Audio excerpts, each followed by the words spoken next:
Hey guys, what's up? Seth Cartwright here again, and today I wanted to tell you about the similarities and differences between mutual funds and ETFs and why I've pretty much only chosen ETFs at this point. If you already know what ETFs and mutual funds are, go ahead and comment down below which you invest in, whether ETFs or mutual funds, or if you do a mix of both. I would just love to hear different perspectives and strategies on how people invest and what you do differently than me.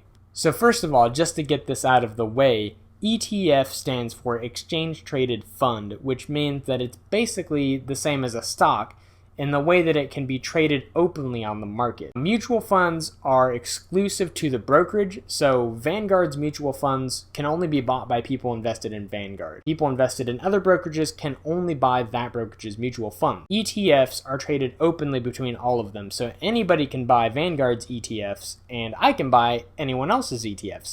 So one of the biggest differences between ETFs and mutual funds is that ETFs can be bought and sold at the exact price at the exact minute when it happens.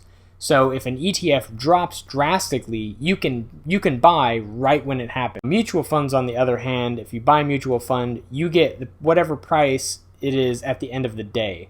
So mutual funds has a little disadvantage there. ETFs have a lot more flexibility throughout the day. If you're someone who constantly watches, is waiting for a drop to happen or rise, ETFs are definitely a lot better. One other great thing about an ETF, at least through Vanguard, is that I can set the stock to buy at an exact price whenever it hits that price within a 60-day period. So if it looks like the Vanguard S&P 500 is going down, I can set a base price to buy 1, 2, however many shares, and once it hits that price, it will buy them for me. But mutual funds have this cool thing where you can do automatic recurring payments. So if you want to invest $500 every month, you can set the day for, let's say, the first of the month, and every first of the month, $500 will go from your bank account straight into your investment account. You're not looking for ups and downs. It's more of a long-term investment, especially if you're doing bonds rather than stocks. That would be a really great way to go.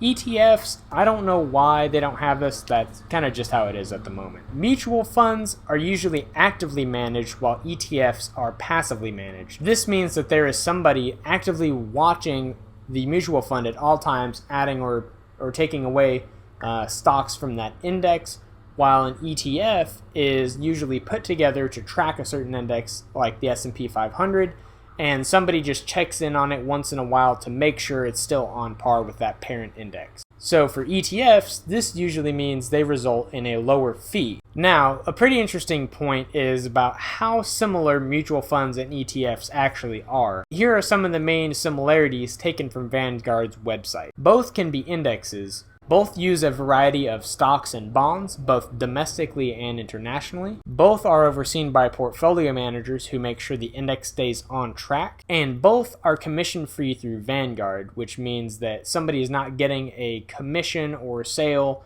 off of you buying whatever mutual fund or ETF. They do have a small expense ratio though, which is just how it goes.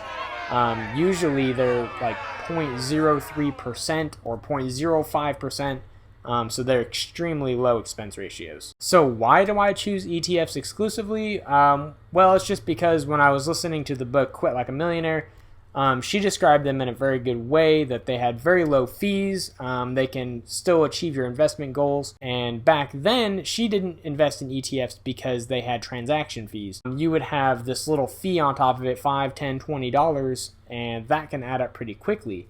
Today though, that is not the case. ETFs and mutual funds both don't have commissions, at least through Vanguard, and they both don't have transaction fees. So they are actually very, very similar. And just to show you how similar they are, here's an example. In this example, I'm going to use VTI, or the Vanguard Total Stock Market ETF, and VTSAX, VTSAX, or the Vanguard Total Stock Market Index Fund Admiral Shares. It's a mouthful, so that's why we call it the VTSAX.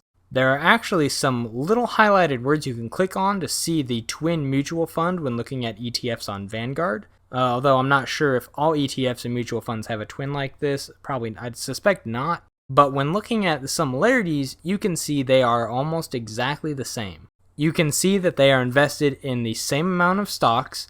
same exact portfolio composition, same exact month-end 10 largest holdings, a very similar yield, and a very similar expense ratio. Again, the ETF is more expensive, but the mutual fund requires a minimum investment of $3,000. So really, they are invested in the exact same things, produce the same yield, and will probably have a similar investment return. So really, there aren't too many differences between ETFs and mutual funds today. I think there used to be a lot more beforehand, but now they're very, very similar, at least through Vanguard. And I just like ETFs because of the way you can buy and sell them, how they typically have a lower fee, and they basically just track whatever index you want to track. So it's just very easy to me, very simple, straightforward, and I like that. Anyways, if you guys liked this video or found it helpful, please give it a like. If you guys have any questions or comments, please comment down below if there's anything that I missed or needs to be added, taken away, something that I'm wrong about. Let me know in the comments below. And tell me which you prefer, mutual funds or ETFs, which ones you invest in, and maybe some strategies we can collaborate on. And if you like the channel, please subscribe and help me on my journey to reach 1,000 subscribers, and I will see you guys in the next video.